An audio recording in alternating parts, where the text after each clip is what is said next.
What's the worst thing someone tried to correct you about something you're specialized at?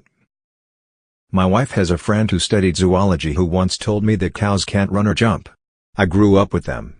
I, more than once, had to run after or away from them after they had jumped a fence. Cows are fucking fast when they want to be. Our neighbors had a cow who learned how to kneel down and crawl across cattle guards. She roamed the area for years, couldn't be contained. I work in lightning protection here in the States. I do the estimating and the designs for the largest company in the Southeast. Have for going on 7 years. Certified through our industry's certification company. The amount of engineers and architects that love to argue with me about the code is astounding. I live that code. Being I estimate and design systems, my main job is to know that code. The worst was the Army Corps of Engineers. We had a project that their designer designed that was in the bid package drawings. Pretty standard, pick out the materials requested and ignore the incorrect design. That is how we bid it, won it, and designed it. This would have provided them with a fully certified system. In our business, a UL Master Label certification is as close to a requirement for every job as anything can be. 2 weeks after we submit our design, it comes back with a revise/resubmit stamp and a very snarky demand from the Corps that we change our design to the one provided in the bid package. I went back and forth on email and calls with the engineers trying to explain to them that their system would not work, was potentially a dangerous hazard, and ultimately could not be certified or warrantied.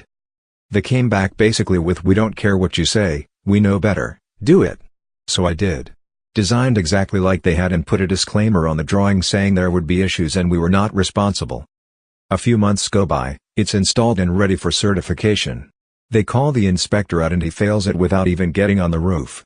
The Army is pissed and tried to come back at us. I politely forward the countless email chains to the officer in charge. Now they scramble to get it up to code. As a consequence, it resulted in us issuing a change order to bring it up to code that was around 75% of the original cost of the project. I didn't specialize on it, but when I worked at the deli in my local grocery store, I had a guy come in asking for some sliced ham. I asked him if he wanted Black Forest ham, honey baked or mesquite ham. He looked at me and said, "It's not mesquite, it's mestique." I pointed at the sign and label on the actual effing ham. That said mesquite ham, but he still corrected me. I gave up and gave him his damn mestique ham. This was a good 15 years ago and I'm still mad about it. I'm a professional pastry cook. The GM at my new job tried to reteach me how to crack eggs. A new house gets built next door to mine, and shortly after the owners move in, they knock on my door to complain that my house is built too high. I explain that my house is built on flat ground and their builder has built their house lower, and undercut my fence. The guy proceeds to give a long-winded spiel about how earthworks are done and my house is too high and I have to fix it. I then explain that I do earthworks for a living, have done the earthworks for 300 houses in my suburb alone, and around 1,200 in the local area. I name his builder, site supervisor, engineer, the exact floor levels in the street, and the law that says that he has to pay to fix my fence. He still hasn't paid, and legal procedures are beginning soon. I got shut down by this actually. I was arguing with my cousin while we were in an old hydraulic elevator. I said the hydraulic elevators are slow, crap and have far more failures than cable elevators. The guy standing across from us laughs, shakes his head and says he's an elevator repairman, and that's not true at all. Shamed. Wrote software for a large, interactive art piece.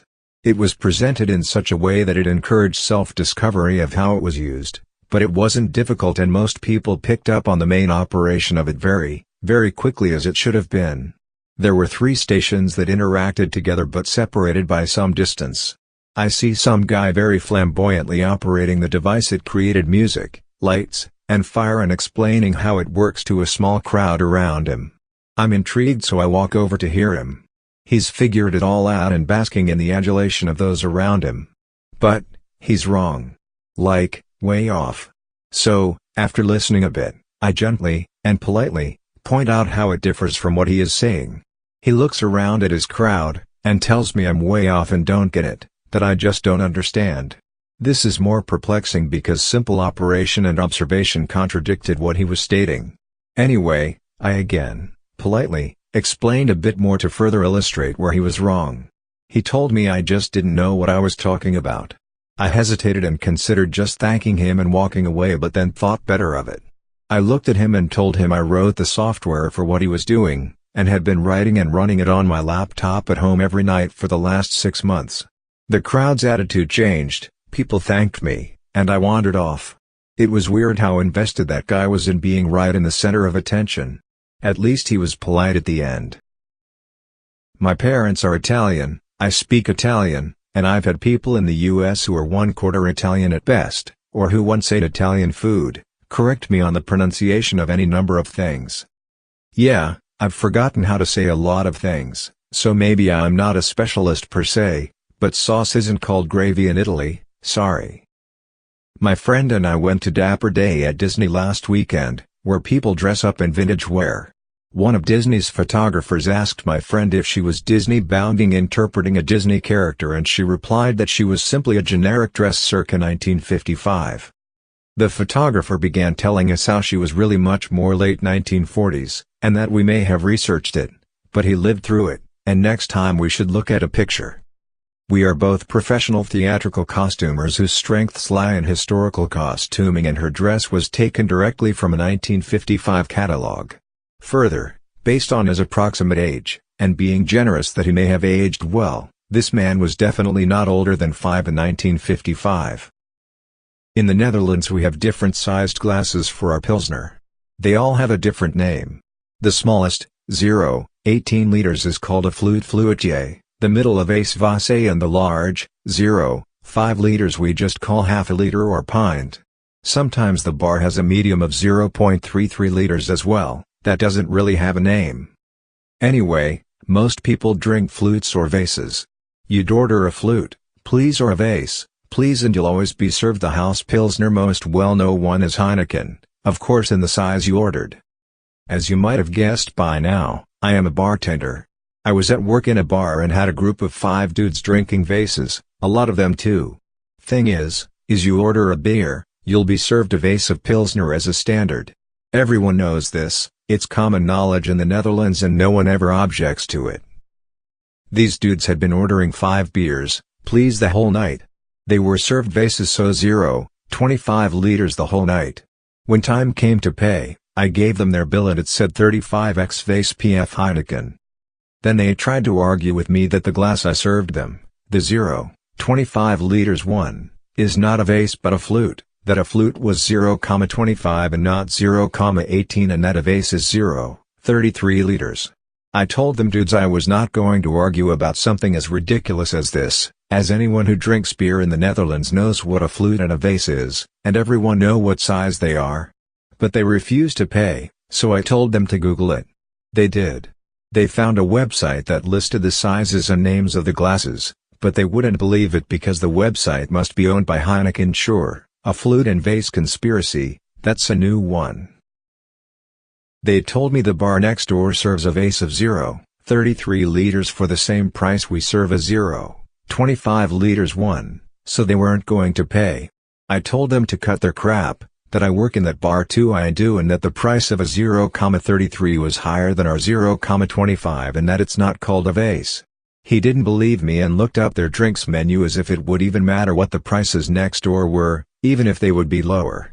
He found out that, once again, I was right, but had some bullshit excuse as to why I was still wrong. In the end I told them to pay or I'd call the cops, so they paid but said they were going to write a complaint email, which I encouraged them to do. At this point even other costumers were telling them to stop being ridiculous cunts. I kindly asked them to never return again. They came back in a week later, but I told them they would not be served. They tried ordering drink from my coworker, but he told them to fuck off too, so they just stood at the bar for a while and left. Fucking idiots. I'm a Harley mechanic and I swear most Harley riders have to pretend they know everything about their bike. I don't even argue with them anymore. I just tell them what's up, and if they want to debate about it, I say okay and walk away. Lol. You wouldn't believe the number of times people tried to tell me that people only become diabetic if they eat too much sugar, and insist they are right. I'm a type 1 diabetic, diagnosed at 14 months. Was I drinking soda from my bottles and using ring pops as pacifiers, then? On how my dyslexia affected me. My own dyslexia. Not the concept of dyslexia but my day-to-day functioning. I know when and how it impacts me and the difference to forgetting my glasses and being unable to see things at a distance. People without their ID constantly try and quote various laws about being able to order alcohol when out with parents. I work in a pub which is part of a chain. We're regularly tested for Challenge 21. No, I'm not handing you a pint when you can't prove you're old enough and wouldn't be willing to pay the £1,000 fine it'd receive. Oh boy, where do I begin? I'm a professional music producer. I've been for years. My productions get great reviews from people and are often singled out by music magazines and other industry professionals. People who know what they're doing are nothing but nice and supportive. But I get shit from salty bedroom guitarists all the fucking time. Seems like every time I produce a young band, there's this one guy there who thinks he knows it all because he watched a YouTube video. The bass knob on the amp should be set at 10, because 5 years ago I heard that Tremonti sets his bass knob at 10. There should be no effects or editing on the vocals, because Black Sabbath in the 70s didn't have vocal effects. Double tracking guitars? What the fuck? Nirvana had one guitar player and they were the biggest band on the planet. We're recording only one take. I'm not really specialized, but a Redditor tried correcting me about the geography of my country Norway, claiming that it was very much flat like all the other Nordic countries, and he refused to believe me when I told him that it's the opposite and it's filled with mountains. I have worked in a tire garage for nearly 10 years and am female. I can't even count how many times people try to tell me how to do my job. No, you can't cross-rotate my tires. You will break a belt. The tires will explode. Sir, we haven't sold bias ply tires in over 10 years. We only sell radial tires and the way I'm rotating them is specific to the drive axle of your vehicle. Or my personal favorite, sitting there as a customer lays into me for 30 minutes about how we sold them magnetic tires. I never had a nail in my tires until I bought your tires. I've had 3 repairs since I bought tires from you guys. This is a stunt to make money off of me. If only I knew how to make rubber magnetic. I'd be so rich doing all my free repairs. For a short time I was teaching in a school and at the end of the year an inspector visited to go over the way I had corrected the final exams. He insisted that the answer to a particular question was not the one I said was correct. He was the one who had written the question. I argued with him that I was very sure that I knew what I was saying. I had written a thesis about this particular topic. It took a lot of effort not to punch him in the face. I'm a climber. People tell me to wear gloves all of the time. There is a form of climbing where gloves would be somewhat acceptable, although even then a bit questionable, but in free climbing/bouldering you cannot wear gloves because your fingers actually allow you to grip onto smaller pieces of rock. I'm an identical twin and a big biology nerd. I had someone insist that fraternal twins are paternal twins and explain why she'll have some BC they've leapfrogged through her husband's family. Edit. I love the convos this reply started. I'll use the platform to say that I once specifically asked my genetics professor in college if a woman can inherit a twinning gene through her father. He said yes, he believes so. It blew my mind. Of course it does not affect the man's ability to have twins, but it can potentially affect future female offspring.